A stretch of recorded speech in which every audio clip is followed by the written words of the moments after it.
Okay.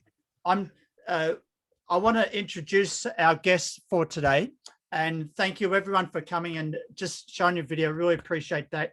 Remember, anytime you want to ask, you can type something in the chat room if you have a thought, or even if you want to put your hand up. And I'm sure Alan doesn't mind being interrupted from time to time. He's an amazing guy. He has a Doctor of Innovation from SMU, like PhD in Innovation from SMU, Singapore, 2018. Before that, Master of Science at the University of Sheffield, 1996.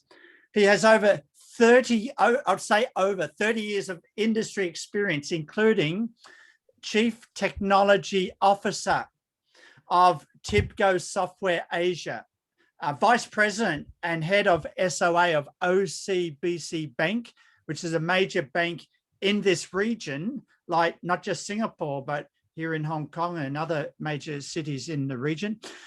Senior Enterprise Architect at my hometown, ANZ Bank, that's an Australian bank.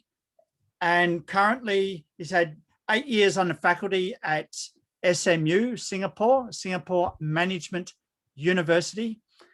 And his current research interests include digital banking architecture, microservices architecture, enterprise platforms, payment systems, fintech. And the most interesting thing I think about our guest, or two things of interest. Number one, he loves caving or / rock climbing. Alan, is that right? That's right. Paving. And number two, the most interesting thing that I've witnessed in what you have described in our retreat in 2019 was you actually take the SMU students through a program where they designed their own digital bank. That's right. So I don't know how you do that, Alan, but I just cannot wait to hear, and I really appreciate that you have committed and given you a Friday afternoon to speak to our students. Can everyone just give a digital hand wave to Alan as he starts today's presentation, which is on digital banking and fintech landscape in Singapore. Welcome, Alan Megargel, to our guest speaker series. Thank you, Alan. Thanks, Prof. Neil. It's nice to see you again, and welcome all to my lecture. Thanks for joining. I'm just going to turn my video off and move to my other screen. It's a bit larger. Okay. Here we go. Right, I assume you can all see my screen. Yes, we can. I'll take you through two parts, right? I will get to the Singapore landscape and what's happening at Monetary Authority of Singapore, a few of the different initiatives, right? But first, I'm going to take you on a bit of a journey. Okay, so part one, I'm going to talk about the emergence of fintechs. I'm going to talk about a very large program in Europe called Payment Services Directive 2. And associated with that is this access to account. Okay, I'm not sure how much aware you guys are of this, but I'll do a bit of background into that. And then how that has actually impacted and influenced and accelerated this thing called open API economy. And a use case for that would be marketplace banking. Okay, and then this whole thing is really disrupting traditional banks, and it is influencing the digital banks or traditional banking strategies. They have to think of what are they going to do with this fintech threat that's out there. So I'll talk a little bit about that, and that's just really to set the scenes in part two here. I'll talk about what's more happening locally in Singapore and regionally. Okay, so yeah, that's the intro that Prof. Neil ran through. Okay, so yeah, now 9 years, going on 10 years at SMU. Yeah, caving. They're on the right. Actually, that's in Canyonlands in southern Utah. In that particular canyon, if you're interested, is where that movie, if you saw the movie called 127 Hours, where the guy cut off his arm, that's the same canyon. Yeah, so I asked my brother to take me there. Yeah. So that's kind of what I like to do for my time off. Okay, these are the courses I've taught at SMU. You can see mostly I'm teaching banking and banking technology related courses, IT architecture related courses, software engineering, and so on. I teach both at undergrad and postgrad levels. That last one there, Fintech Essentials, that one is catered towards business school students. Capstone projects, I do a lot of final year project supervision and sponsorship for both undergrad and postgrad. And I'm for the undergrad side, I am the track coordinator or the major. We have several majors, and one of them is called financial technology, and I'm the faculty advisor and director of that program. Okay, this is what Prof. Neil was mentioning earlier, SMU Teaching Bank. So this is something that, coming from banking industry, on the architecture side, I had an idea of how to build a digital bank from scratch, given the opportunity. And that's what we've done over the last several years. We've been systematically building up a digital banking platform.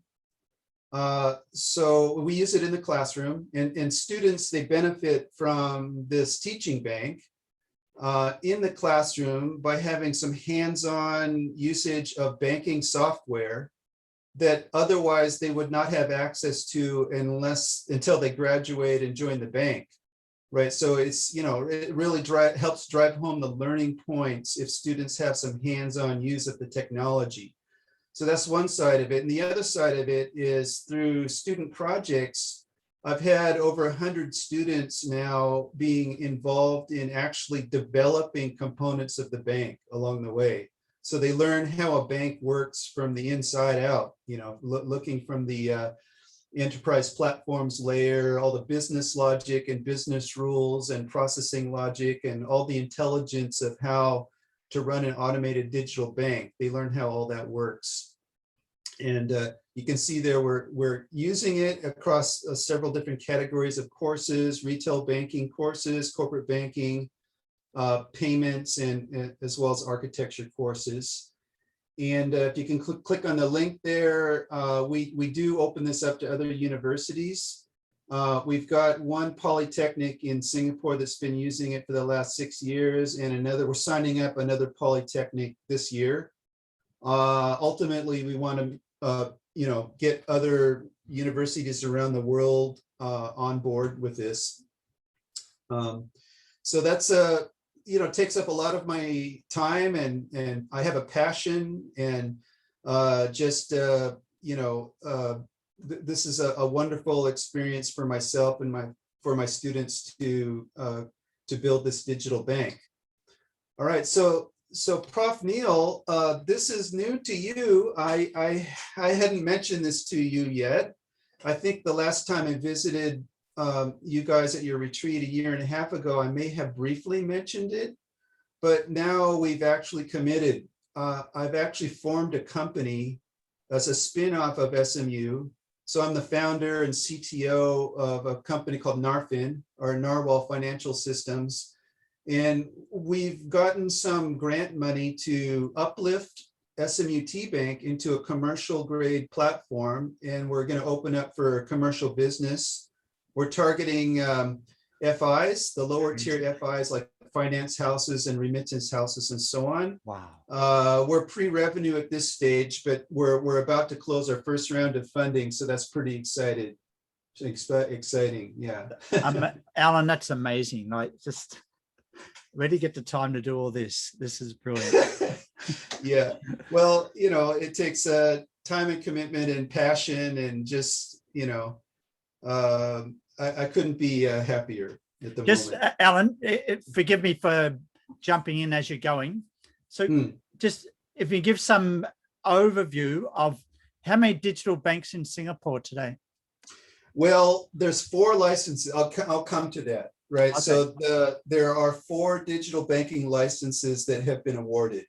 Okay. And I'll take you through that journey. They haven't opened up for business yet, right? They have a year to actually open up for business, and they're in the kind of development stage at the moment. Wow. Okay. Yeah. Okay. So here we go. Here we go on a bit of a journey. So first of all, some terminology. Digital bank. I mean, there's different definitions of it. But I always defer to Gartner for things like this, Gartner Research, and you can just read their definition. Generally speaking, they're branchless. They're low resource intensive, not a lot of back office operations, is automated as much as possible.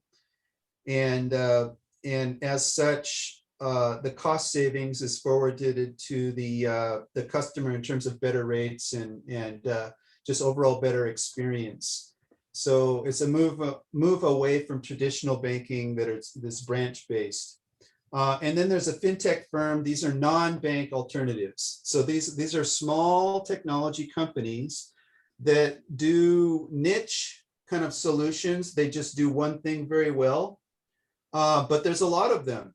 There's thousands of them that are joining this larger API ecosystem, and I'll get into that as we go along. My colleague at SMU, Dr. David Lee, wrote a paper that's been highly referenced. He came up with these LASIK principles, and these are success factors for fintech companies, like what makes them successful. So low margin, high volume. So really they focus on high transaction volume, and they're largely their revenue model is fee-based rather than interest-based income. Asset light means they no branches, no on-premises data centers. Everything's cloud-based, scalable. Yeah, again, cloud-based. Leveraging these cloud providers and platform as a service providers to scale out efficiently and economically. They're innovative. I can tell you, having worked in the banks and also working in a fintech, that these small fintech firms are much more agile, and they can bring new solutions to market much more quicker than traditional banks can. And most of the innovations are coming from these small fintech companies. And then compliance easy. For the most part, fintechs are lightly regulated or self-regulating. And so not a lot of cost of compliance that typical banks would have, right? So those are the success factors of a fintech company. And here's an example of kind of like the value proposition. On the left, you see, traditional banks, they're branch-based. They have a lot of manual processing in the back office and all a very high cost. And, typical, it's a financial intermediary. You have depositors, and then you have borrowers, and then the bank earns revenue off of the interest rate spread. Okay. Conversely, over here, Lending Club is a peer-to-peer lending platform. Very low cost because they're branchless, fully automated. And so the cost savings is then benefited to by in terms of better rates for both the borrowers and the lenders. And here's an example of a peer-to-peer lending platform. The platform itself, it does not take deposits. Okay, so it's not a bank. It does not give financial advice. It does not guarantee loans, right? So really, there's nothing to regulate in terms of a pure peer-to-peer lending platform. They're just matching borrowers and lenders, and then facilitating the payments to and fro between all these different parties. So it's a very interesting business model. It's fee-based income, right? So they earn their profits off of the movement of money on both the loan disbursement as well as the repayments. Okay, and the peer-to-peer lending market has really taken off. There's a very interesting period of time which I've studied. This is between 2008 and 2015. That's really the inflection point where all of these fintech companies came to be, and the growth is just incredible. Okay, and why did all this happen? This all happened right after the financial crisis of 2008, the credit crisis. And I'll get into why, what are the factors about that credit crisis that really helped launch these fintechs. There were a few of them that were sprouting up before the financial crisis, and they're still well established, but really from 2008 onward, this thing really skyrocketed. Okay, so what are some of the factors? Here, I went and looked at, I pulled some data from different sources.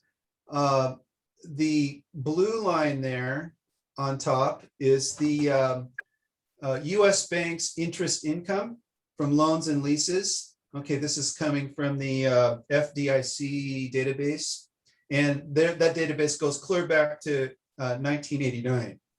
And if you look at the red line is the interbank benchmark interest rate. It's basically the 3-month US dollar LIBOR. That's kind of the worldwide benchmark for interest rates. And all of the different countries, central banks, they align their interest rates typically to the US dollar 3-month LIBOR. Okay. And if you follow it all the way back to 1989, it tracks very closely. The interest income for banks typically lags the benchmark interest rate by about a year. And it's the pattern is there. You can go back 20 years, it follows pretty precisely until 2008. So 2008 credit crisis, the benchmark interest rate went all the way down, right, to near zero. And yet the interest income of banks remained relatively high. So you're thinking, okay, you're finance students, what's actually happening there, right? So one or two things occurred. Either the banks increased the number of loans, right, so that they could get more yield on the interest income, or they started prioritizing on higher yielding, higher value loans, like more than $1 million, for example. So what do you guys think? I mean, which one occurred? Maybe anybody can speak up. What do you think happened? Did the banks, I mean, from 2008 onward, did they increase the number of loans, or did they prioritize on higher yielding, higher value loans? Well, okay, well, congratulations. If you think B was the answer, you're correct. This is what happened.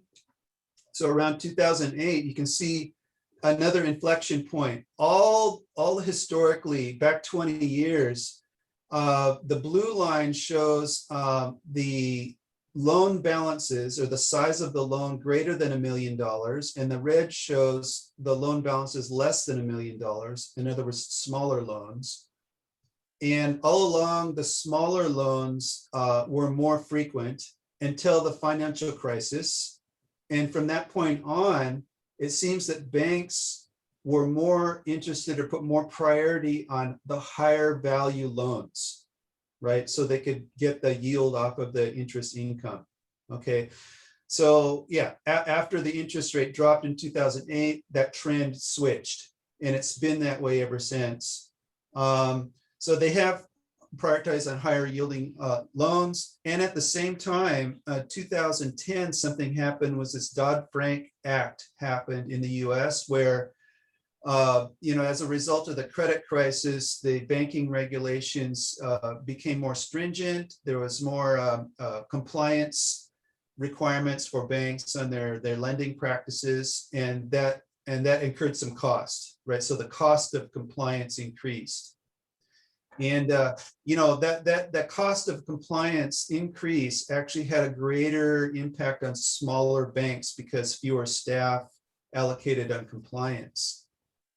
And at the same time, smaller banks having relatively lower regulatory capital reserves were not able to compete with larger banks to attract those higher yielding loans. Alan, KYC came in at some point in time, didn't it? KYC as a yes, or more about KYC. Yes, yeah, that goes along with the Dodd-Frank in terms of the credit evaluation processes. Know your customer is more than knowing their identity. It's really understanding their financial profiles and doing the due diligence on it. The cost is increasing. Thank you. And so now what happened was because smaller banks, they're struggling with this, you saw an increase in bank mergers. I don't know if you're aware, the number of registered banks in the US is, Singapore, we have 3 local banks, right? But in the US, 8,000 registered banks in the US in 2001, and it's been decreasing over time to around 5,000 in 2015. The red line here is the bank mergers. And you can see that period of time from 2011 to 2015, that period of interest, the number of mergers increased, which implies the smaller banks were being assimilated or acquired into the larger banks.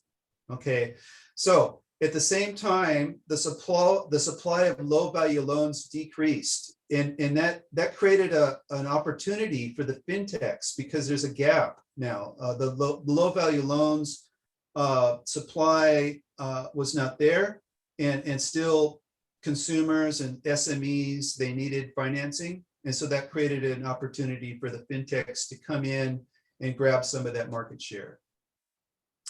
Okay, so I looked at Actually, I looked at 1,000 different banks, and I culled them down, or not banks, fintech companies. I culled them down to 821 fintech companies I looked at across 59 countries to try to understand what it is they do, what is their business model, how exactly are they disrupting the traditional banking system. And I roughly put them into 3 categories, right? There's the fintechs that are trying to disintermediate the banks.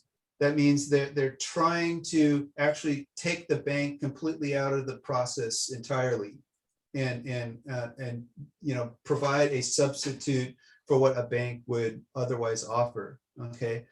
Then there's the group that I call utilitize, and I know that's not a word, but that basically what they're doing is relegating the bank to the role of a utility.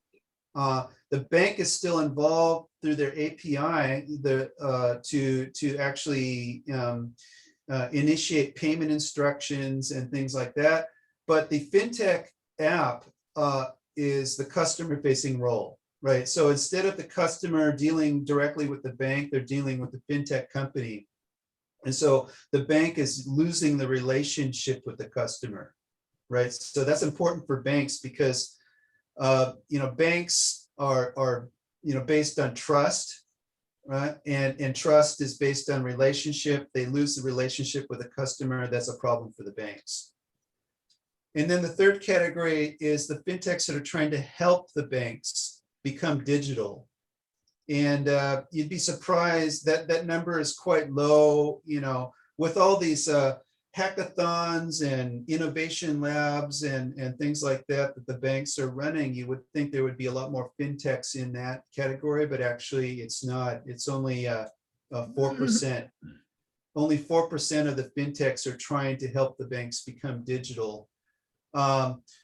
Otherwise, these fintechs, who are they targeting? They're mostly targeting the bank's retail customers, and then corporate banking customers come second. And you can see the amount of funding that went into all those fintechs during that same period of interest, 2011 to 2015. So quite a lot of investments have been put into this space. Then when you trend out the number of fintech startups, and you can see, you know, the credit crisis happened here, and then it just skyrocketed from there. And looking at the three different categories of fintechs, the ones that are disintermediating the banks, completely taking them out of the process, were growing at a higher rate in the more recent years. So that's troublesome for the banks. And when I look at their implementation model, or how, you know, how do they do their business, most of them are multi-sided platforms, like these peer-to-peer lending platforms. And those tend to disintermediate the banks. And then the second highest implementation model is the software as a service model. And they tend mostly to, you know, utilitize the bank, or basically they take over the customer facing role away from the bank. Either way, it's a disruption. Now you look down here, blockchain, you know, even during that period, blockchain maybe comes to sixth in the list. Not that high of a percentage as you might expect. All right. So next, we'll talk about what happened in Europe last 15 years ago. And this has really changed everything. It's really, the whole world is looking at what Europe is doing, and they're following, okay, including Singapore at some point. So what is PSD2? So it started basically with the advent of the euro. So the euro became the common currency in 30 countries in the Eurozone in 1999. Okay, so you got 30 different countries all using the same currency. And the thinking was the cross-border payments, the way it used to work, with different country having different currencies, no longer applies, right? So the thinking was, why not treat all cross-border payments in Europe as domestic payments? So everything runs like in each individual country, you have domestic clearing and settlement through an automated clearinghouse, everything same currency. So there's no reason why that couldn't work in Europe as well. And so that this single euro payments area became the initiative that drove then the Payment Services Directive. Right? So yeah, before SEPA and after SEPA, you can see that the goal was to treat all payments in Eurozone as domestic payments. Okay, timeline wise, and this kind of overlaps the emergence of fintechs, all right? So 2007 was when the first iteration of this thing called Payment Services Directive came into force, and banks were given 2 years to implement. So by 2009, they had to implement the new framework, or the new requirements. But you see, what happened was the fintech started sprouting up around a year before that, 2008. And, PSD ran for a few years. There was a review, 2013. And they said, look, one of the things they overlooked were these non-bank fintechs. And they wanted to bring them in and put them under supervision, put them under regulation, and give them an equal playing field alongside the banks. And at the same time, they wanted to introduce open API to them to allow them to work in a more of an ecosystem basis with all the banks, right? So they came up with the PSD2. It was adopted by the European Parliament. It started going in force in 2016. And then the deadline to implement was January 2018, meaning all the banks operating in 30 countries in Eurozone had to implement this thing by January 2018. Okay, And under PSD2, they identified who are these third-party providers, right? They provided definitions for these. So PISP, Payment Initiation Service Provider, what they are these third-party fintechs that are given access to the bank's payment initiation services through an API, right? So they can, on behalf of the customer, they can initiate credit transfers, direct debits, domestic and cross-border payments hitting the bank's API, okay? Then the other group was called Account Information Service Providers. And these apps would access the bank's API that expose the customer information. That means the customer profiles, what bank accounts they're holding, their transaction histories, their loan balances, all these kind of things. It's basically customer account information is exposed to the API. Now you're thinking, you're the bank, right? And you're thinking, my gosh, the regulation is forcing me now to open up my API to all these third parties to come in and access my customers' bank account information and allow them to initiate payment instructions. And that's like, hold on here. That's going to be very disruptive. And they needed to deal with that. But the whole idea of why PSD2 is doing this is they're thinking with the customer in mind. They wanted to provide a more holistic, a much more better experience to the end customer. And by mixing it up and adding all these third-party providers into the ecosystem, it forces everybody, including the banks, to become more innovative. It becomes more competitive environment.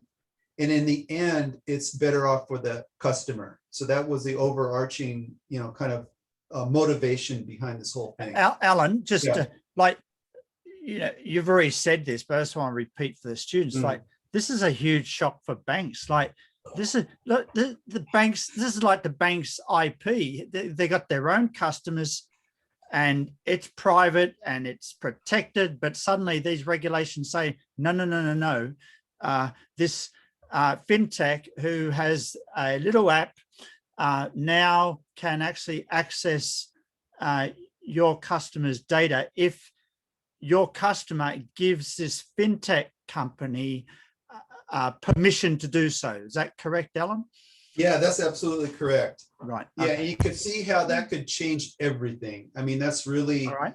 So yeah, it's not the whole world changed. Yeah. Right. That's students, not like, sorry if I'm dumbing it down too much, but Alan, apologies for interrupting, but it's not like the fintechs can just come along and take the customer's information. The students, you must realize that the fintechs still have to get permission from the customer to get the information. That's a very important thing, Alan. Yeah, correct. They have to, the customers opt in to allow the fintechs to have access to the information. Yeah, okay. Okay, so underneath the PSD2 was a provision called XS2A. The acronym stands for Access to Account, okay? And there's two groups of services that the bank needs to provide through their API. So there's called Payment Initiation Services and Account Information Services, right? So two groups of payment initiation services are things like, to initiate some payment instruction, and the account information services expose the customer account details, okay? And then there's some examples of some fintechs that are operating as PISPs or AISPs, okay? Now here, looking at PISP, how are they disrupting traditional banking system? And this describes it. On the left is the traditional way of doing a credit card purchase. Okay, so customer, they're at the restaurant, they pay for their meal using the credit card. What's happening here is through the credit card network, the authorization message goes all the way to the cardholder's bank, called the issuing bank. And then if there's enough balance in their credit balance, it comes back with approved, right? And the purchase is improved. But then what happens in the next 2 days is there's a settlement between the issuing bank and the acquiring bank through the card network, and through the card network's authorized settlement bank, between the two banks. There's an issuing bank and an acquiring bank, and there's a settlement that happens 2-3 days later. Okay. So now with these new fintechs that come in, these the payment initiation service providers, now the customer is holding an app, right? They use the app to make the purchase. This app here sends an instruction to the customer's bank to initiate a credit transfer from their bank to the merchant's bank, just like that. So that means there's no card network involved, no card network, no acquiring bank processor. They're completely taken out of the process.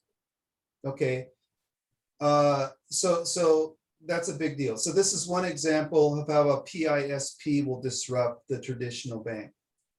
And then here on the other side, the AISP. So the way it works now on the left, a customer might have bank accounts in several different banks. In let's say it's an SME customer, so they have to go on, they have to do their banking. They'll log into several different banks, and they need to manually aggregate their account details, and they have to manually, log into every bank to move money around. Okay, so on the right with the AISP, the third-party app, they are authorized by the customer to have access to all of their different bank accounts through the bank's API. And now you've got an aggregated view of all of the bank accounts. So you just log in once as a customer, you log in once to the AISP, and then from there, it goes and aggregates all the account information from all your various different banks and puts it into one place. So that's very powerful. And again, AISP, they're the customer facing party now. And in all of their whatever financial services they may want to offer on top of that, it's all in a conversation between the customer and the third party, no longer the bank. The bank is just a utility sitting down there exposing an API. So AISPs, on the left, it used to be closed banking, where is the bank, between the bank and the customer, the bank maintained all of the product information and account details for the customer.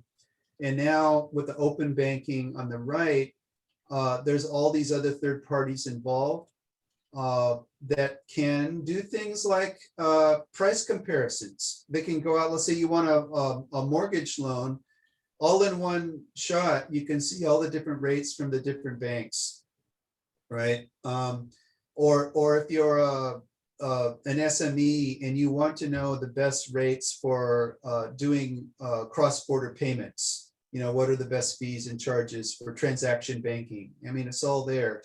The third parties have access to all the information, and that data can be monetized. Okay, Alan, can I I've applied for some mortgages in the past, and going back maybe about 8 years ago, I contacted a mortgage broker and like maybe over the last few decades, mortgage brokers kind of did what now the fintechs are able to do. Would you say that? Yeah, in a way. Mortgage brokers, they're a middleman, and they sold mortgages to the commercial banks.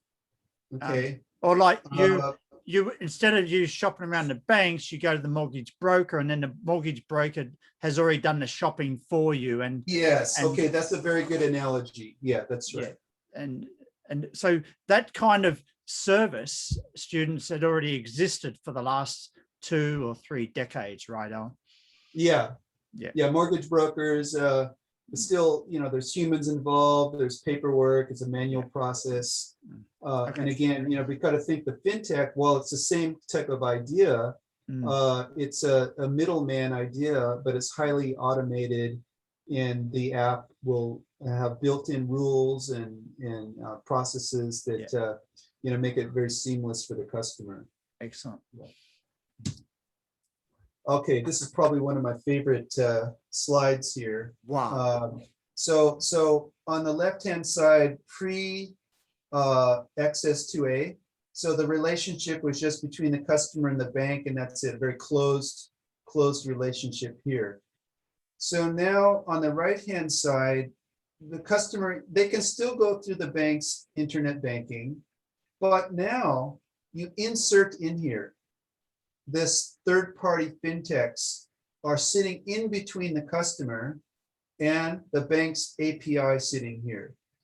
And so insert into this box any of all these different things, right? There's cash management, there's, identity management services, peer-to-peer lending, payment services, all these different things. They now have access to the bank's API.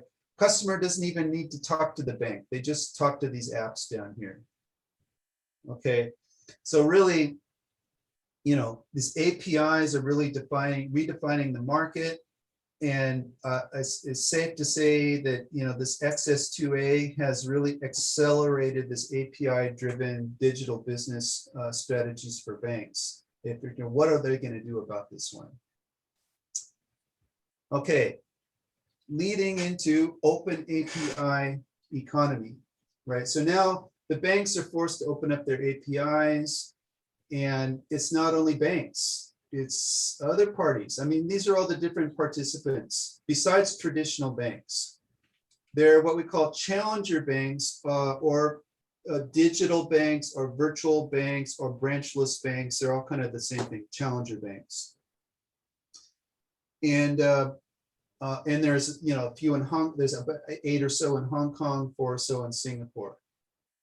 There are the fintech startups, right? There are the tech giants, the Facebooks, the Amazons, and Googles. Now, why? Okay, they're opening up their APIs, and also they want access to the bank's APIs as well, right? Because they have more data about the customer spending behavior than the banks do, right? So there's all these cross-sell marketing algorithms that are recommending different products to the right customers. And now, to be able to hit the bank's API, they can have a one-click type of process and do everything online. Then there's a non-financial services sector. For example, utilities companies. Okay, so let's say a family, they're living month to month, and they've got their gas and electric and water bill. They're not going to be able to make their payment. So now this utility company, because they're using the bank's API, they can offer some short-term loan to the customer to get them by, right? So it's a value-added service that maybe some of the utility companies can offer to their customers. Then there's aggregators. So aggregators, they're both account information service providers as well as payment information service providers. So they take care of both sets of API, and that's very powerful. When you have access to account information and you can take action on those by doing payments, you can do a lot of things like personal finance management tools and so on.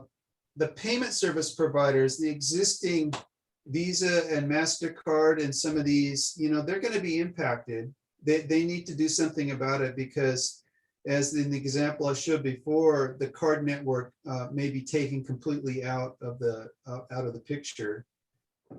Another example here is the ERP. So this is enterprise resource planning. These are systems that for example, large manufacturing companies will use to manage all of their, raw materials that come into their stores. They manage the assembly of their product.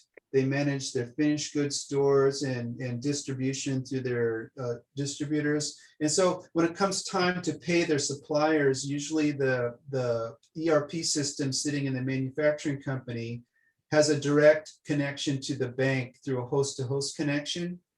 But now you've got these software as a service cloud-based ERP systems that are sitting up there, and they have a connection to the bank's API rather than having a host-to-host connection.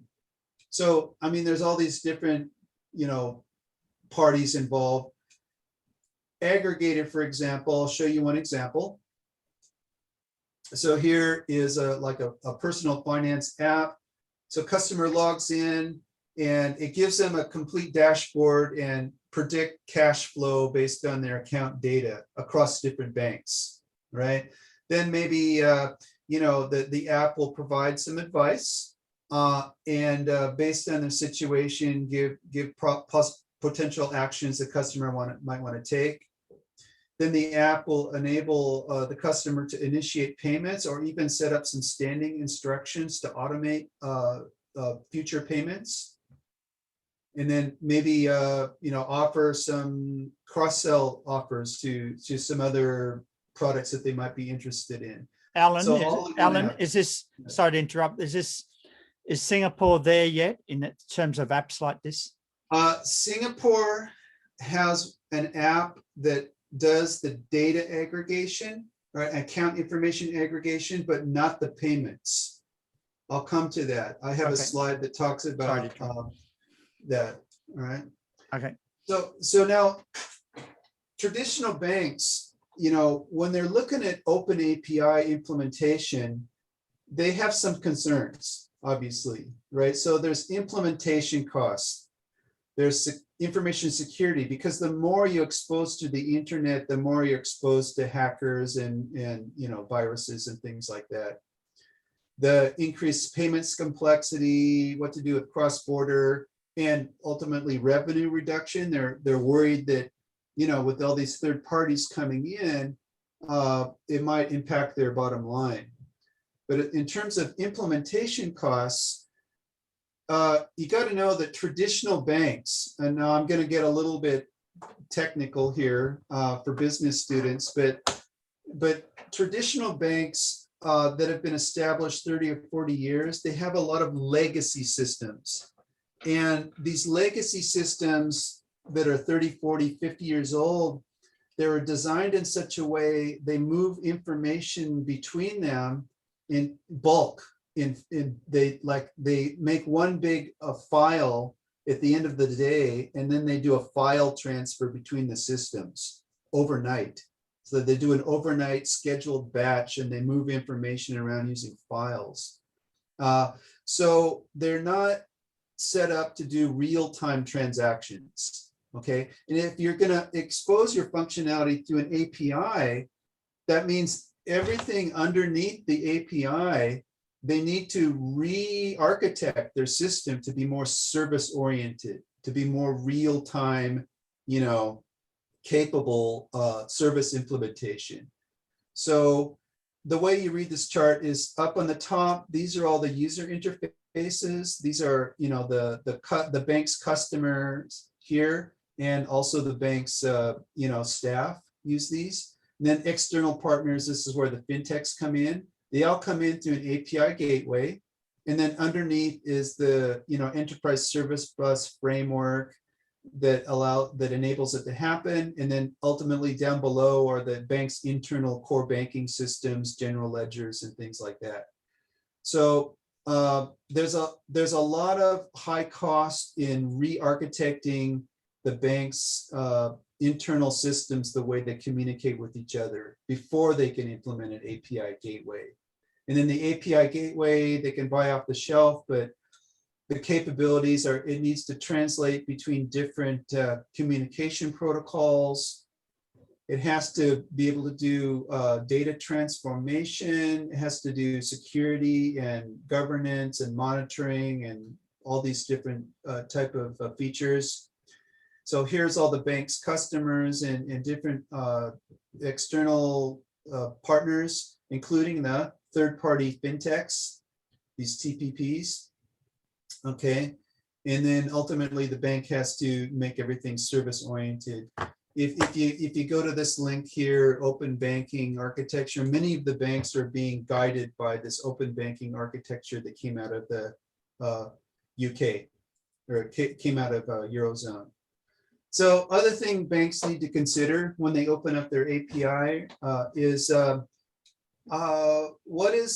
how are they going to make a profit off this one? Because banks, I tell you, don't do anything for free, right? They're going to charge you for everything. Okay, so if they think about it, if they have the right strategy, they can actually earn more revenue off of the transaction fees from all these fintechs coming in and hitting their API. So what would be the right charging model, right? So they have to consider that. They have to consider, you know, the security and permissions for all the different customers and third parties to come in. They have to strategize. I mean, do they want to just implement exactly the APIs required of them by PSD2, or do they want to go even beyond that and offer more functionality than this requirement, right? Maybe to get a leg up on the other banks and you know, attract more fintechs maybe to come in and be, you know, more distributors of their products. Then they have to consider service levels, right? They need to be able to monitor the usage of APIs, and they need to be able to, for example, throttle back the fintechs that are overusing an API and to be able to sort of traffic shape it to make sure that there's no abuse of the API.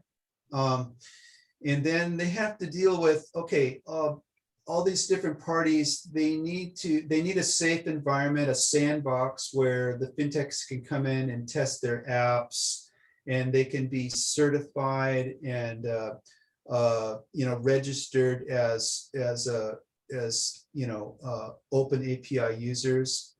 So those in the processes, right, about, you know, how to handle disputes and chargebacks, all that needs to be worked out.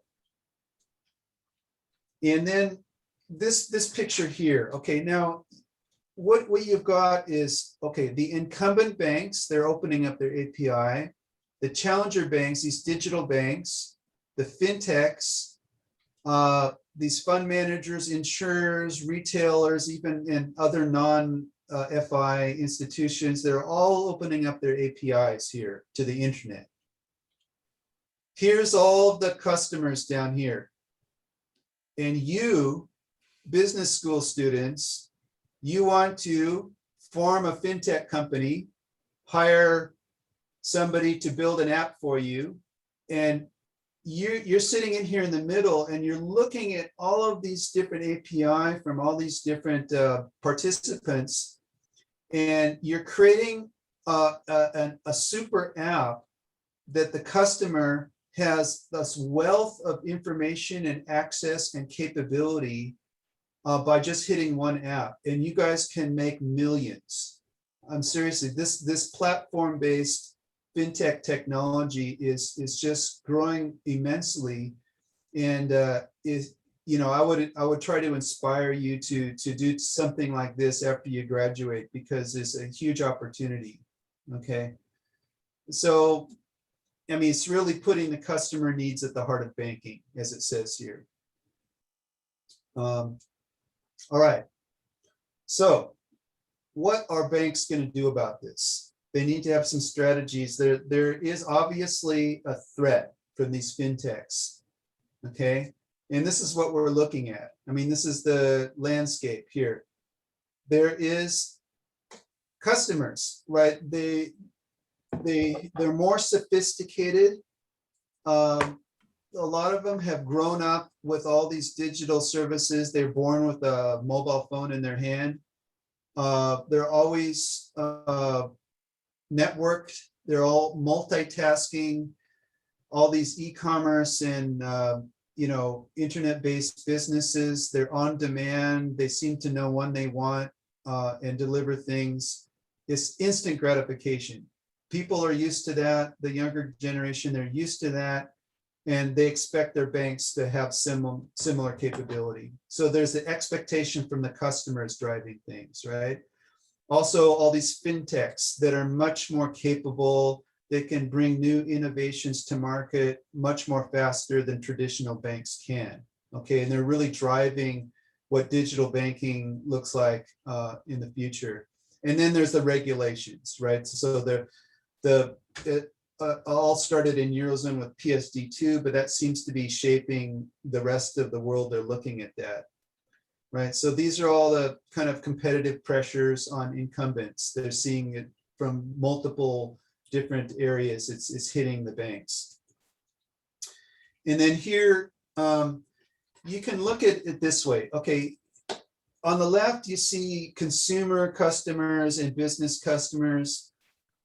They all need the same things. They need, they need loans, they need deposits, they need payments, lending, all these type of things. And on the right-hand side is where typically the whole bank would be, a universal bank. So you have front office capability, customer facing, you got back office capability, the fulfillment side. And so, as I mentioned, these fintechs, they're very specialized and they focus on one thing and they do it very well. And so in an ecosystem, if you combine 100 different fintechs, you could fulfill all the capability of a universal bank. Instead of having one bank, the whole thing could be fulfilled by 100 different fintechs, each serving their little part of it. Okay, so there's a famous quote by Jamie Dimon. He's a CEO of JP Morgan. I mean, it's like the number of fintechs is so big and their pace of innovation is so high, it's something like sandblasting to banks. So Jamie Dimon says, he calls it death by 1,000 cuts. That's how he refers to all these fintechs. It's difficult to just go after one and try to, take them out because there's thousands of these coming at you very rapidly. Right. So what do you do about it? Now, I think you guys may have come across this model. This is Porter, Michael Porter. He's a professor at Harvard University, and he came up with a very famous paper called The 5 Competitive Forces That Shape Strategy. And it's a nice framework for analyzing the strategies that develop within an industry. And you can apply it to any industry. Doesn't matter what it is. So I've applied it here to digital banking industry.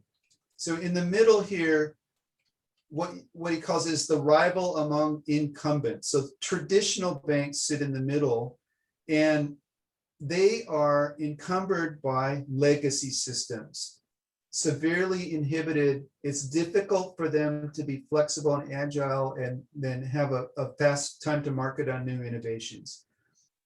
The suppliers over here are not helping things because they just want to sell more software to the bank. And as I mentioned, the expectation from customers now is they're demanding anytime, anywhere, 24/7, real-time, predictive type of services. There's these new entrants, these digital banks that are coming up that are running at a very low cost and offering better services than traditional banks. And then there's these fintechs, that are offering direct substitutes for what the bank can offer at a lower cost and more convenient. Then I've added, I know Michael Porter said 5 forces, but I've added a 6th force here, right, called policy of regulators, right? So that is pressuring banks now because now they have to open up their API as per PSD2. Alan, So sorry to interrupt. This is from left field with this comment. The one thing that we don't fully appreciate or value with the banks is the fact that they do have, you call it a legacy system, but they do have fortified backup systems that we can trust, right? So for example, all the investment banks, the banks in Hong Kong, they've got a mirror system in buildings that are in new territories of Hong Kong. Like, fintechs cannot do that. Do you know what I mean? Like, fintechs can do everything they want to do and take away all the front end, but this back end protection, if there's an earthquake or some electrical failure or some EMT firestorm or something that takes out a whole block in one area of a city, it doesn't take out the data with it. Do you know what I mean?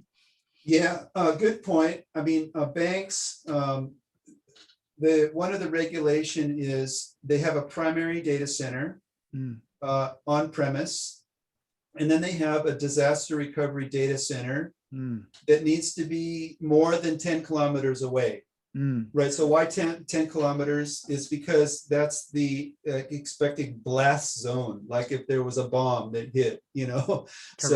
So and then they have, but it's all on premise. It's not on the cloud. That's the other part of it is while the central banks, they don't really have an objection to the banks keeping financially sensitive customer information on the cloud.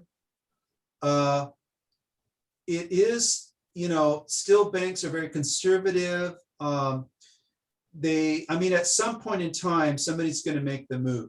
Maybe Citibank will start putting all of its financially sensitive customer information onto the cloud, right? But when they do that, because of these cloud providers, they have all the resiliency, they have all the backups, all these managed services, so the bank themselves don't have to worry about having things backed up, So we'll get there. Yeah. Yes. Cross your fingers. Yeah. Yeah. All right. So, but I guess my point was, Alan, that no one talks about that. Like, that's why we trust banks. That's why we trust the brand name investment banks, because of the disaster recovery, worst case scenario. And you think, oh, it will never happen, so we don't need to worry about it. We can trust a fintech, but yeah. Anyway. Sorry, Alan, sorry to push you along, but can we just move to your next section just briefly? Yes. And so, okay. Okay, I'm gonna get to the Singapore part here. Okay, let me get through these very quickly here. One of the strategies is to the bank can continue to be like we call it an integrator, so they can produce their own products, they can distribute their own products to their own API. The bank can also be a producer. Let's say the bank, they're very good at making lending products, but they're not very good at distributing. So maybe through their API, the third-party fintechs can come in and be a distribution kind of channel for them, right? Or down here, the bank itself might have a very good sales force, but not very good product design. So they can become a distributor, or they can be sitting here somewhere in the middle. They can become the platform. All right. I'll send out these slides so you can read these, but here's another model, comply directly with PSD2. They can compete, they can expand, they can transform. All these models kind of came up with the same idea, but it's like a spectrum of how much the bank wants to do, just basically compliant, or they want to go beyond compliance and do more than what is expected. Okay. Now the interesting Singapore stuff. All right, so this is from Oliver Weinman. So what we have is from 2015 to 2020, this 5-year period, the number of fintechs in Southeast Asia has increased tenfold. Okay. more than 40% of these, like 454, are headquartered in Singapore and under this Singapore Fintech Association.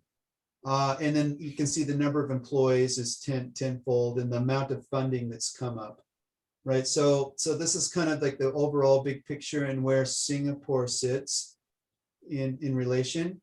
And in terms of the funding, from private investors, this is the amount of dollars accumulatively over those 5 years. Malaysia's in there, Vietnam, Thailand, and so on. So 70% of fintech investments are in seed and pre-series A rounds. And then many of them, like 58%, are, wanting assistance at the next stage of funding. So it's growing. Now, COVID-19 is interesting because Singapore, the perception is here we're quite resilient to this COVID. And when you look at at the peak of it, last year, between Q1 and Q2 last year, when the COVID really came out, it looks as though investors moved their money into Singapore fintechs. So during that critical quarter from Q1 to Q2, the number of investments in fintech in Singapore increased by 4 times. So also survey here, because of COVID, so 66% of fintechs saw an increase in demand during the COVID, right? And 40% of them think that the increase in demand due to COVID is likely to be sustained over a longer period, right? More online, you don't have to go out. Okay, you can do things, self-service. Okay. Other factors about Singapore, startup focused investor ecosystem. Okay, so a lot of VCs are funding in it. There is different grant programs offered by MAS and Enterprise SG to help these fintech startups get going. Good support from central bank. So MAS is very supportive of the fintech ecosystem, more than the banks are, I can say. I'll come to that. But there's a lot of initiatives that MAS has funded, and they're putting millions and millions into research and implementation of new ideas to help the fintechs along. Access to cross-border customer, all the alliances is a good hub. And then talent. There's a lot of business and technology talent here in Singapore. So I mentioned the grants. There's this FSTI grant where MAS is sponsoring up to 50% with a co-sponsored private investor. There's also the ESG starter grant up to US $37,000 for first-time startups, and then there's the EDB seeds capital. I mean, the point is there's a lot of support from the Singapore government in providing these funds to support startups. I'm going to talk about API exchange in a minute here. Okay. So Singapore, if you want to look at the directory of all the fintechs in Singapore, I'll just open it up here. So here's the directory. You can just type Narwhal. That's my company. So we can see, anyway, I'm very proud of that. Then we've got the Fintech News is a good source. They do reporting on the top fintechs in Singapore, the startups. I'm glad you mentioned that, Alan, because the students did an exercise in week 2 this semester where they looked at the top 10 funded fintechs throughout Asia in 2019, 2020, and we use that link. So that's amazing. Yeah. Yeah. Okay, good. So you're familiar with some of these. It's a good source of, in fact, this whole group, this FinTech Singapore is a good resource. Okay, now moving on. So API Exchange, or APIX. So like I said, Singapore government is very supportive of the fintechs, and they see all these fintechs are there. They want to help them monetize their offerings. Okay, and so they put this together. It's a collaboration between MAS, World Bank, IFC, and the ASEAN Bankers Association. And so it's a platform for all these FIs and fintechs to discover each other's APIs. There's a registry. It's a environment for collaboration between the FIs and fintechs to come up with different solutions. There's a sandbox there, and it's a platform for deployment. And so you can rapidly identify and assemble these new things and build new solutions. So it's acts as an API exchange and a marketplace for these API ecosystem partners, helps them monetize. Now, you could actually, with hundreds of these different fintech companies exposing their API, you could essentially assemble a whole bank just by calling the different APIs. Okay, you've got regulatory reporting, you've got credit scoring, the middle office kind of stuff here. You've got at the core banking layer, some of these fintechs to provide account keeping systems, deposit accounts, loan accounts, things like that. Now, one thing that you might notice is missing from here is the banks.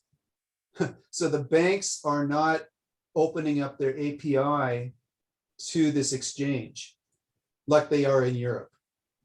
Okay, so that's disappointing.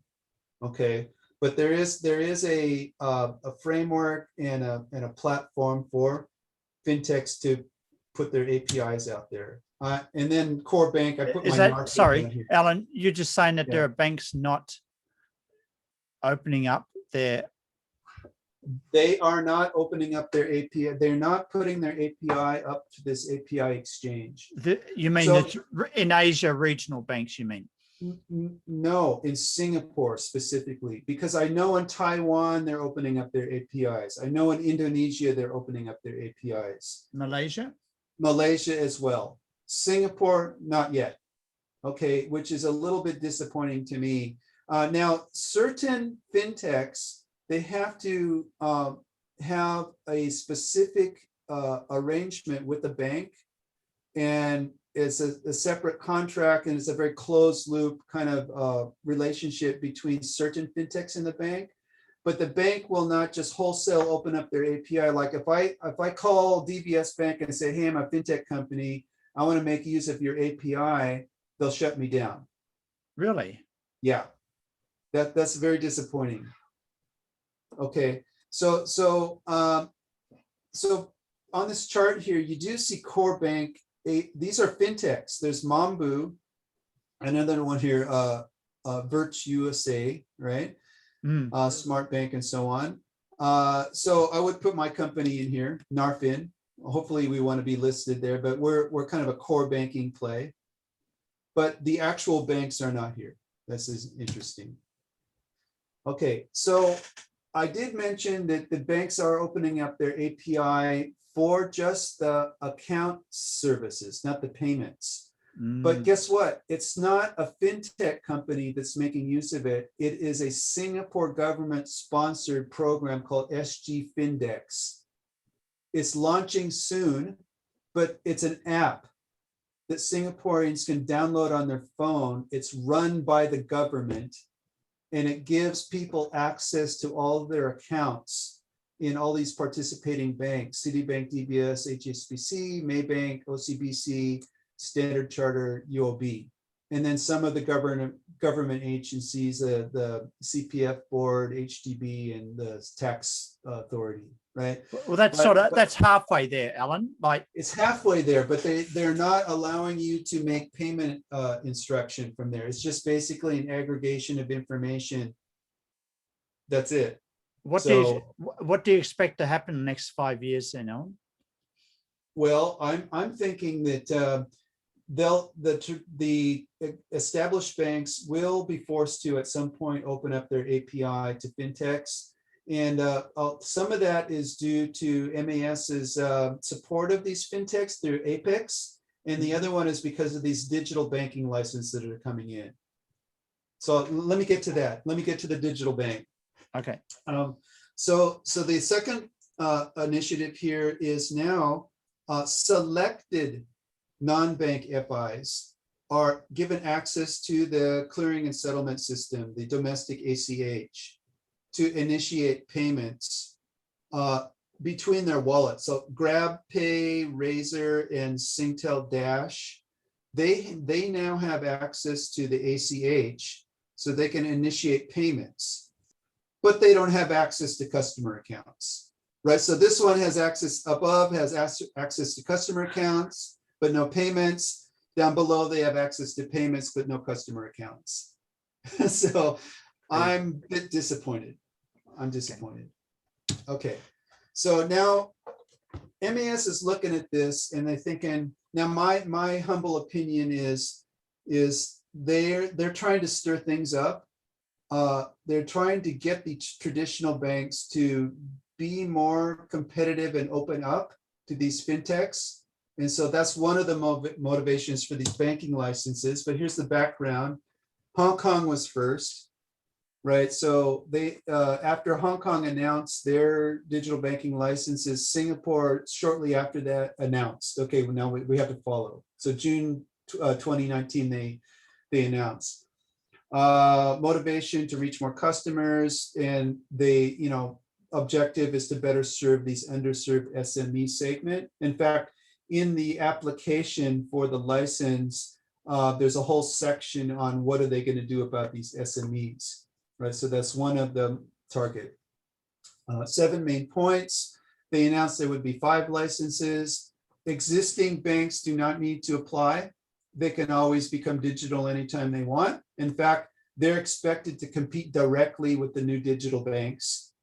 Okay. 2 types of licenses. There's the full digital bank license, and then there's 3 wholesale banking licenses to support the SMEs. The full banking licenses are granted in stages over time based on performance. Applicants may include non-banks. They all need to be headquartered in Singapore. And very interesting comment here, disruptive business models may not get approved. I thought that was very odd because actually isn't disruption implied?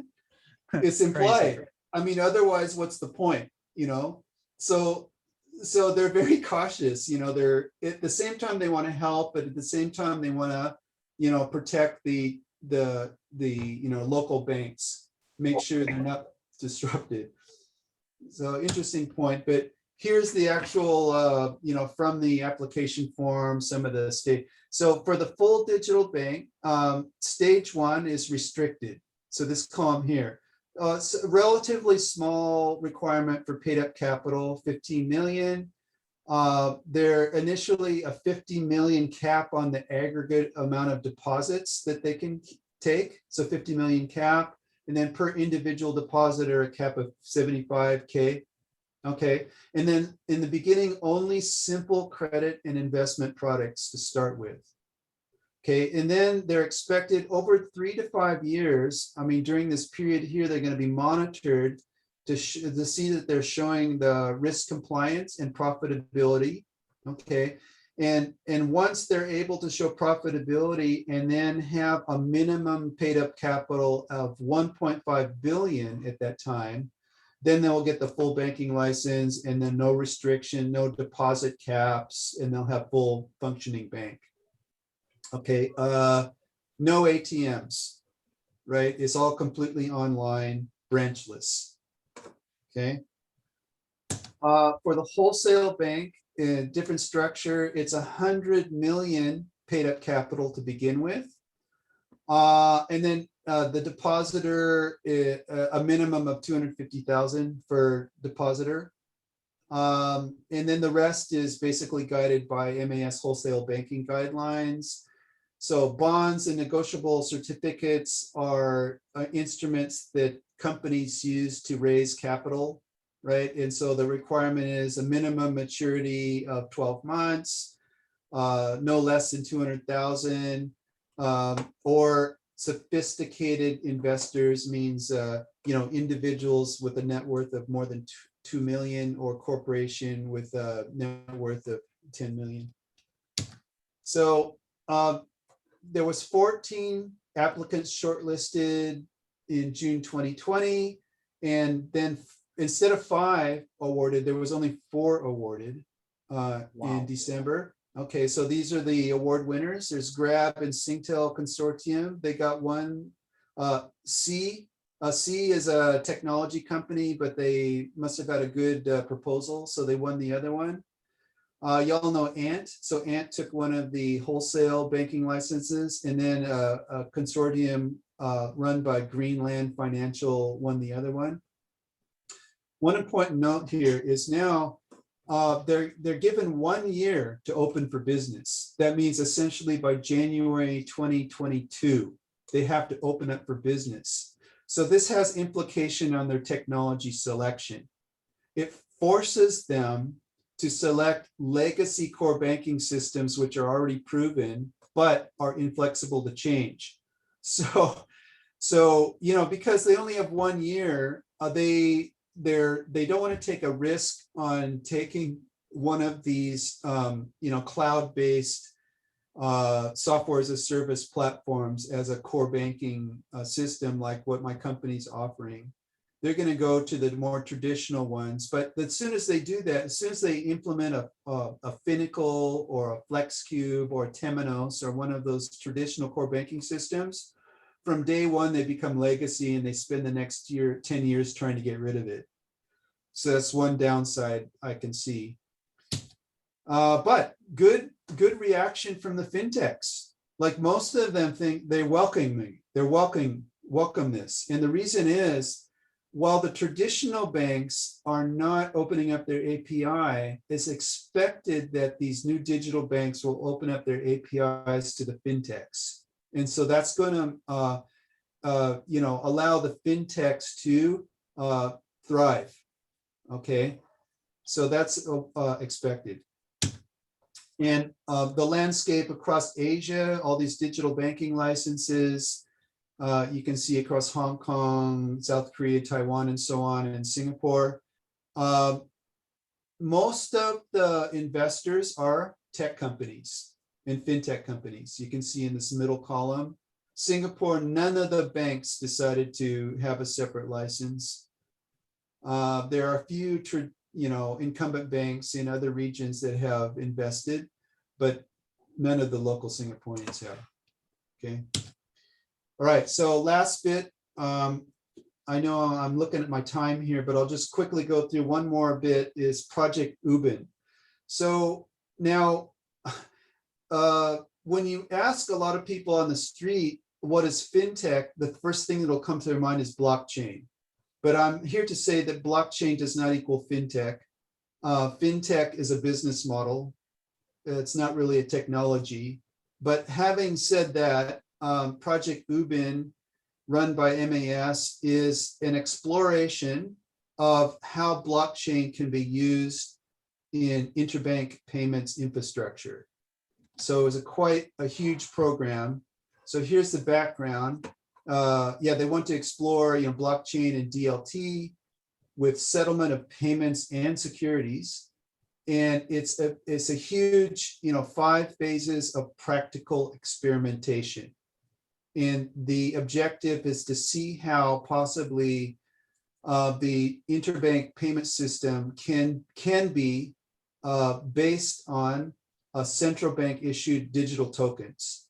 Okay, so 5 phases. I'll run through them all here. Okay, so first phase is, there's some description, just some background. I think you all know what distributed ledger is. It's instead of hub and spoke, it's peer-to-peer. It's secured through cryptography. Ethereum has smart contracts, but anyway, you can read those later. And then some use cases, there's trade finance, where there's a lot of movement of payments and documents, and There's rules that, it can be rules driven, right? So it's you can have a DLT based trade finance system. Cross-border payments is a use case. Digital ID, management and clearing and settlement. So it covers all of these. So phase one is just to see if we can have a tokenized version of a Singapore dollar, right? So how it works is a bank will pledge cash into a custody account in the central bank in exchange for a receipt, a depository receipt, okay? And so what they get is a digital token representation of Singapore dollar, okay? And once they have it, then they're free to change, transfer it to each other, to central bank and so on. They can move that digital money around and it has the same value as actual currency, okay? And then at any time later, they can redeem the cash.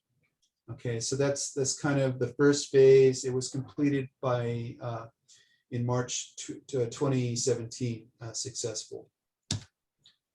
The second phase now that you can have a tokenized version of Singapore dollar is to see how we could use that and use a distributed or decentralized kind of way of doing real-time gross settlement.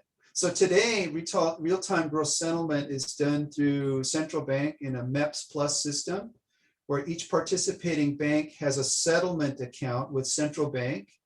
And on a deferred net settlement basis throughout the day, there's a netting out of the positions between all the different banks.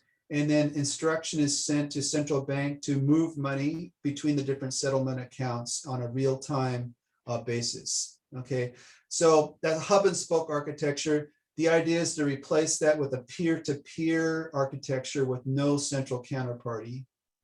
And one of the challenges of these real-time gross settlement systems is this thing called payment gridlock, right? So payment gridlock happens whenever an outgoing payment from a bank cannot be fulfilled unless there's an incoming payment is received, right? You have this gridlock problem. So without the central counterparty, that same problem has to be resolved in a decentralized fashion. And that was one of the main things that was proven in the prototype that was done. Okay, so they were able to resolve that using some liquidity savings mechanism. So done. Okay. Alan, yeah. it strikes me that, listening to you and just the technology required it sounds like more technology than fin. It's more like the tech than the fin. You have to get the tech right in order to do well on your financial business model, the fin part of fintech. Yeah, that's right. I mean, most of what this whole UBIN project was to see how we can make the whole interbank payments settlement process more efficient and more safe and secure. Yeah. And Alan, sorry to interrupt again. Can we just do a final open up to students and see if they got any questions on? Yeah, let me two more slides. Let me just quickly. Okay, so this is about securities, right? To be able to do delivery of securities versus payment using the blockchain. This is about cross-border payments. This was a collaboration between Bank of England and Bank of Canada and MAS. So we're able to do cross-border payments using something called a wholesale central bank currency as a digital token. So that worked. And then just the phase 5 was to do all of this, open it up to the whole ecosystem and, to establish the new payments network here and then look into 16 different use cases of the network. Wow. And that's pretty much it. There's a summary. One closing question is, what is the future of banking? I defer to Bill Gates. He made a very prescient statement back in 1990. He said, banking is necessary, banks are not. So, okay, now we'll open it up. Students, are you still alive? Can I have a digital hand for Alan, please? Or actually, can you put your video on just for 10 seconds? Can we just give Alan your appreciation digitally? Please. Your video, you got your videos there? Yeah. Not the weekend yet. Yeah, thank you, everyone. And like all the students, they have to, part of their project is they have to create a startup, and they're in the midst of putting that startup together and thinking about, you know, what is their business model and according to the business model canvas. But I think what you talked about today is, wow, like there's a lot of technology that's in the background that I guess most fintechs do not need to know about, but this is why regulators are in some ways doing what they're doing in making it so that there's more interoperability, so the APIs can work, and then the more recent phases that you just talked about. So students, questions, please.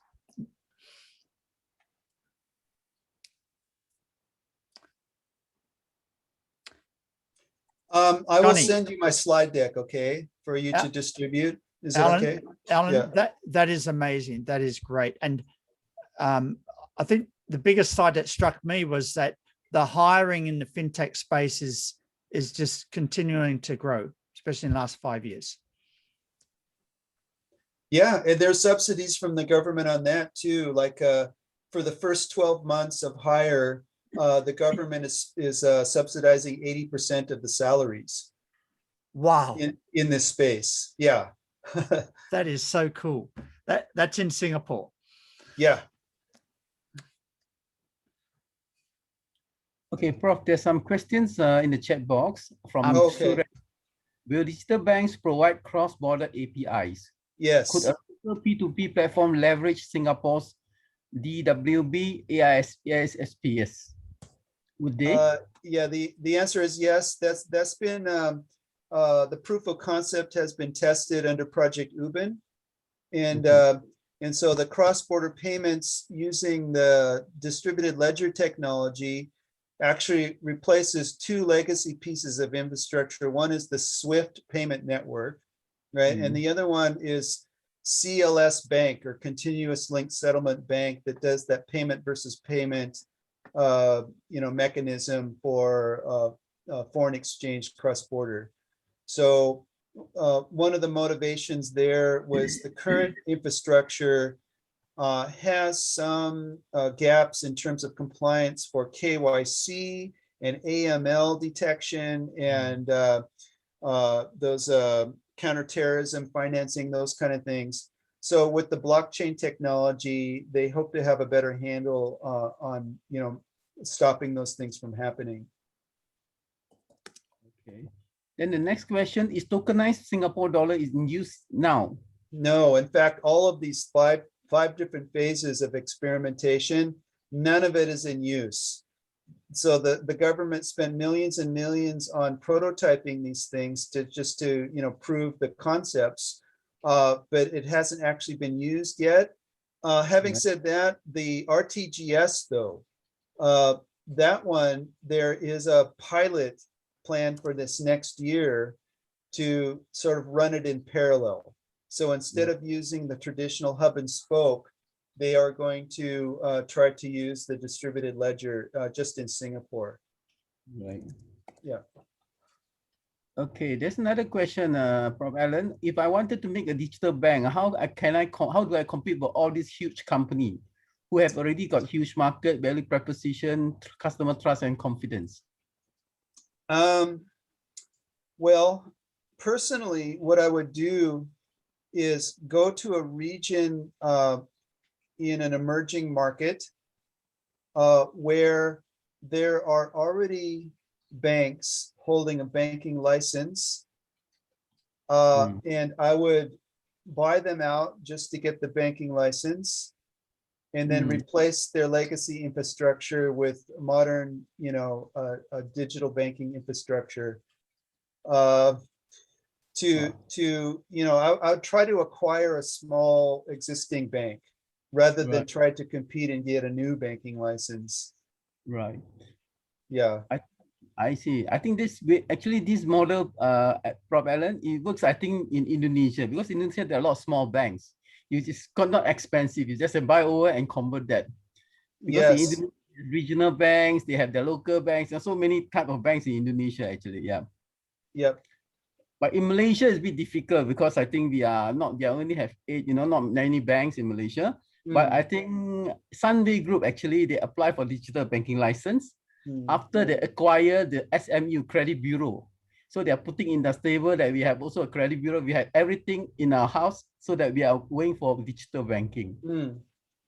I think this is how they portray. But so far, I think we have not got any digital banking out yet. Yeah. I see, but I'm sure it will be successful. Right. Mazet, can you take over, Mazet? Sure. Yeah. Thanks, Prof. Alan, for a very wonderful presentation, really insightful, a lot of information. We have another question here from one of our students, I guess. The name is, sorry, I can't really tell whether it's a student or not, but I assume it is. Sorry for the banks. Sorry for the banks. Is cryptography tech today sufficient to ensure the security of payment and account info? From what I've known, there's a lot of breakthroughs in breaking hashing and crypt algorithms. From my knowledge, you take a look, the most prevalent blockchain implementation out there, which is Bitcoin. So Bitcoin is the most highly used. To date, the actual blockchain for Bitcoin has never been hacked. Okay, what has been hacked is the exchanges, right? The Bitcoin exchange has been hacked, but the actual blockchain itself has not been hacked. I think that's testament to its, that technology is very secure. So did I answer your question? Because there's been no cases of the blockchain ever being hacked to this date. There's been some analysis. I think I will share the video with our students. A professor from, I forgot which university, who specializes in quantum computers. Yeah. And yeah,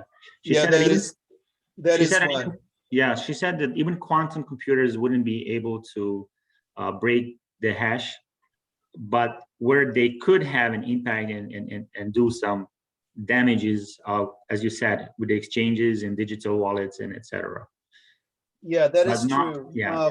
Some of my colleagues are actually working on that. There's some quantum computing specialists here at SMU. So that is potentially one of the issues with the current cryptography, the way it works in a blockchain. Quantum could break it, but at this moment in time, it hasn't been able to. Yeah. Next question is, are you hiring? Oh, my company? Yeah, definitely. I'm hoping to close my first round of funding pretty soon. I've got the term sheet in hand. So we're going back and forth on the finer points, but hopefully they'll write a check and I'll be able to hire some people. So yeah. Any chance for fresh graduates to get a job with your company? Absolutely, yes. Yeah. And if you're based in Singapore, even better, because we can get the that 80%. subsidy I was mentioning. Oh. Any chance for an academic to join your company? Yeah, absolutely. Yeah. Alan, Yes. I think we have just a day before I flash out this what we call this to my students. There's a news in Malaysia, a news report that in 10 years time, 600 branches is going to close down. In Indonesia, 1,002 is going to close down because of all these what we call traditional banking. So what happened to the group of us who are in finance? What will be our future be? How do we prepare ourselves to be future fit finance professional? Okay, good question, because self-service, right? So the apps that consumers are using, a lot of them are AI enabled or AI assisted in a sense, right? So for financial services graduates who are being trained to be customer facing to provide financial advice to customers, it's a good question. I hadn't considered it, but certainly the product expertise is always going to be required, even for these small fintechs that are starting up, right? So, I mean, there's the technology side of it, which can be fulfilled. I mean, there's any number of computer science degree holders that can build things, but there'll always be a need for people who understand the financial aspects of it. So even if you're not customer facing and you're not providing, face-to-face support to customers, there could be, work for you in terms of like product development for these fintechs.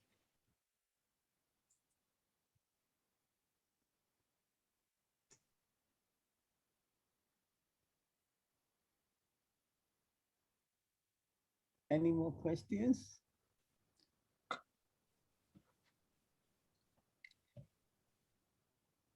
Okay, Dr. Allen, I think for this in Malaysia, I think the digital banking license, I think there are a lot of applicants.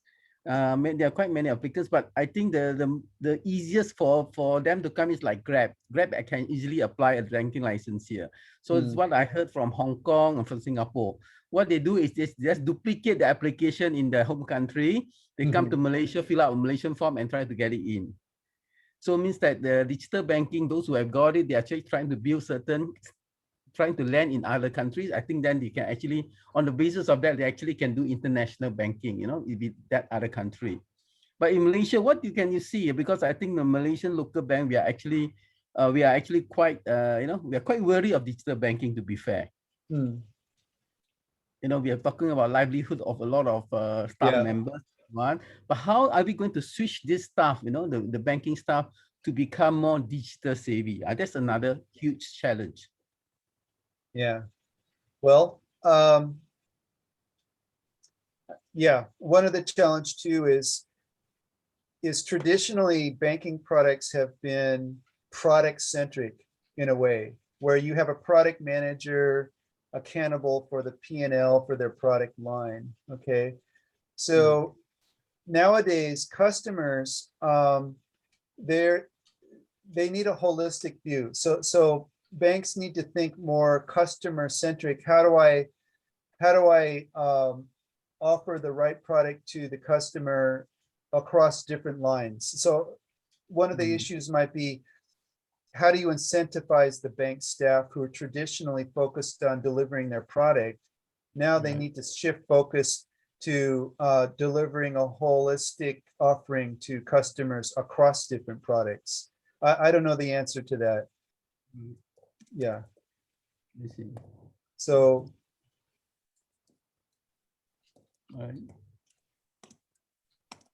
Yeah, it's just, I mean, it's a more of a, for traditional banks, I would say it's more of an infrastructure problem.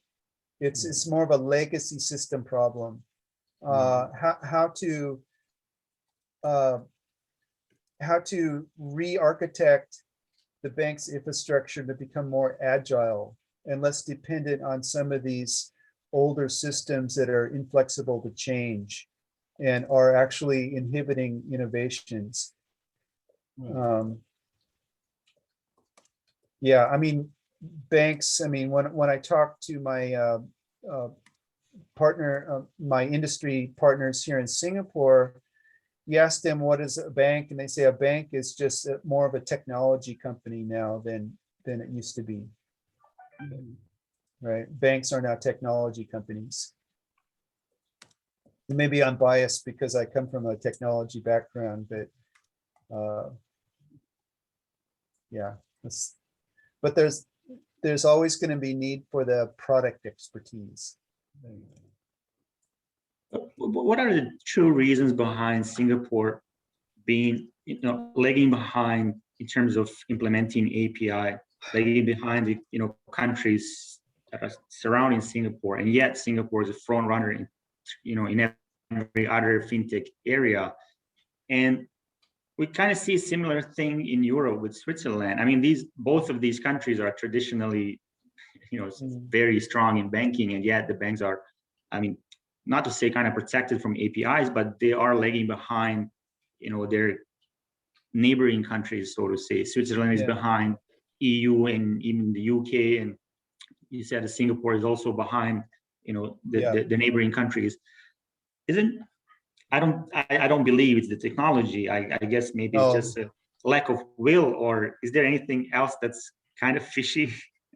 Well, okay, I look at it this way, and this is what I suspect is in a nation has certain pillars that must be strong for the nation to survive and thrive. There's the education system, there's transportation, there's healthcare, and then there's a banking system. Okay. So in Singapore, we only have 3 local banks. And if there's a threat to the banking system in Singapore, it's one of those key pillars that's keeping the nation strong.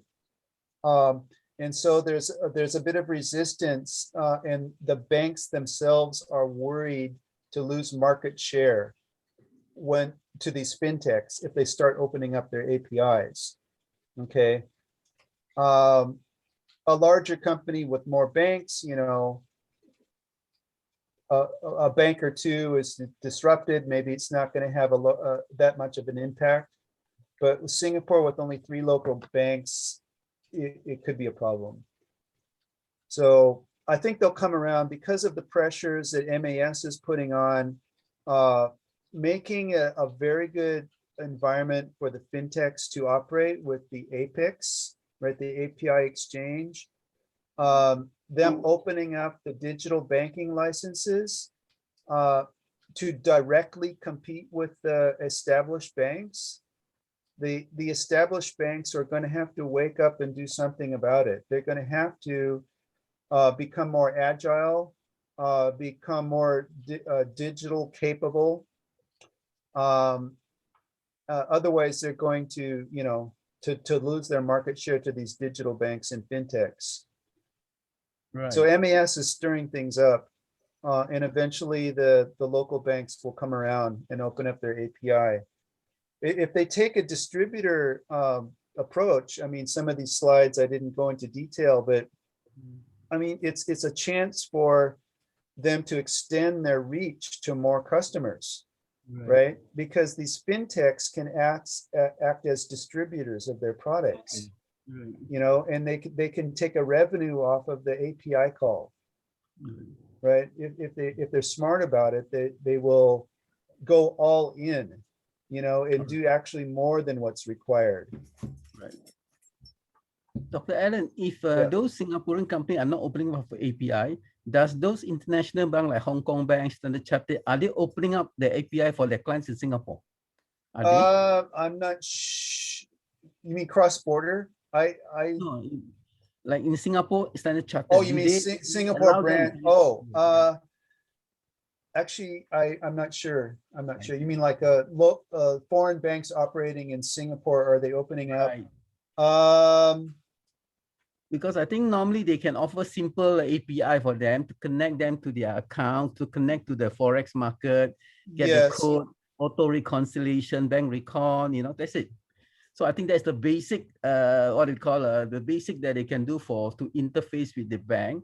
Of course, Europe, I think they are very advanced, with the kind of payment side. Yeah. Yeah, I don't know the answer. I suspect that there are. Right. I don't know why I'm coming to mind. Maybank, I think they're doing this in Singapore. Right.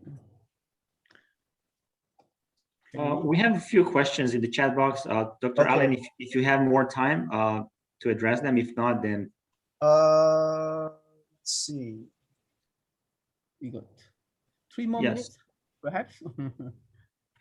So yeah, the first one is, I think that we didn't answer yet. Is there a reality that fintech payment systems will fully replace cash in the near future?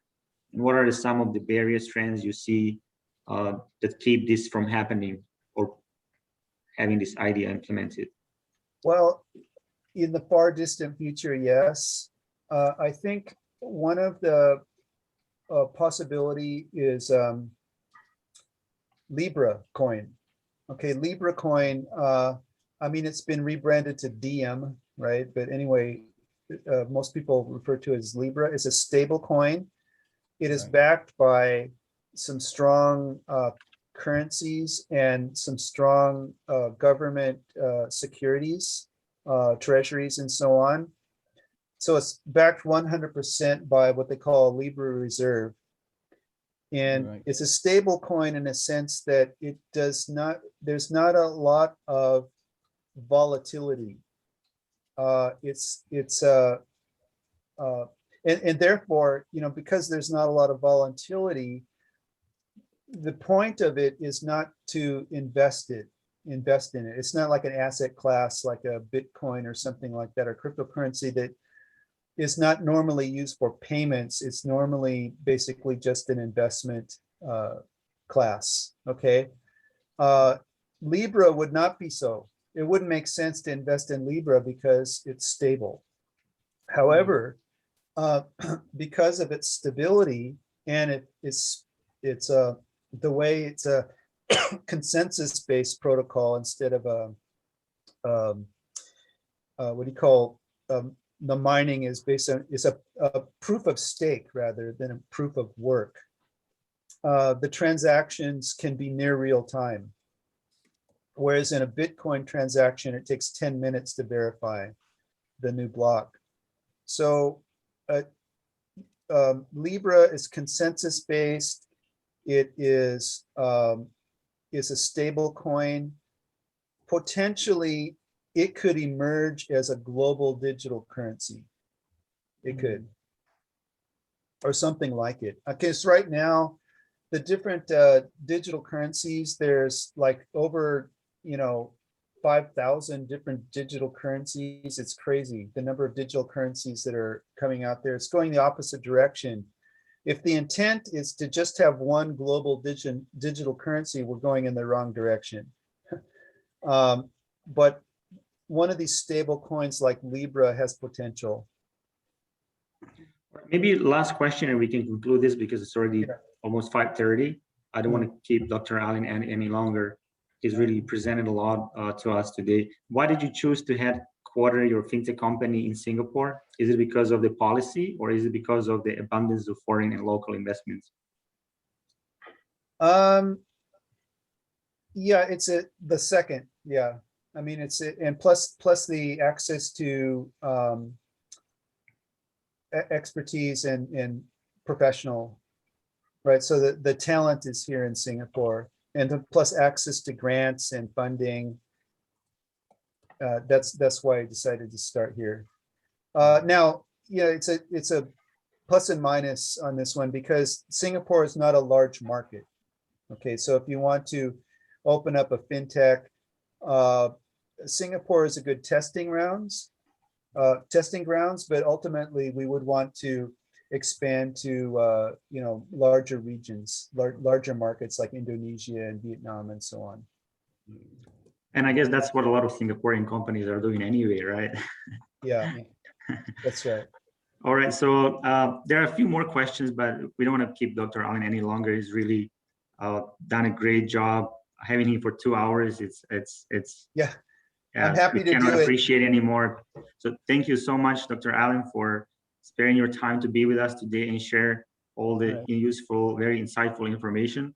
Thank you also to Professor Neil, who got Dr. Allen to be with us today.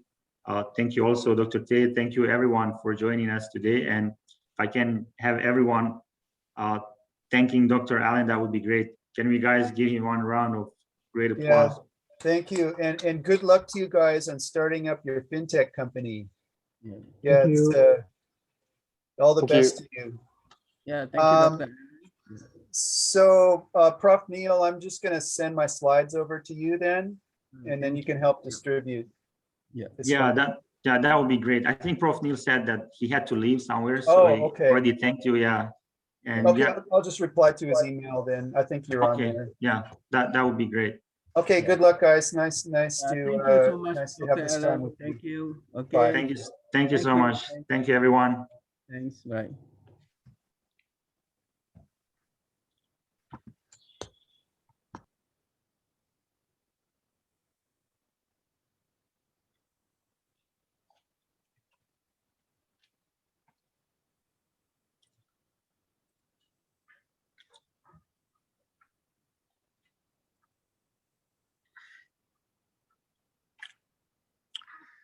Thank you, guys. Thank you, Dr. T.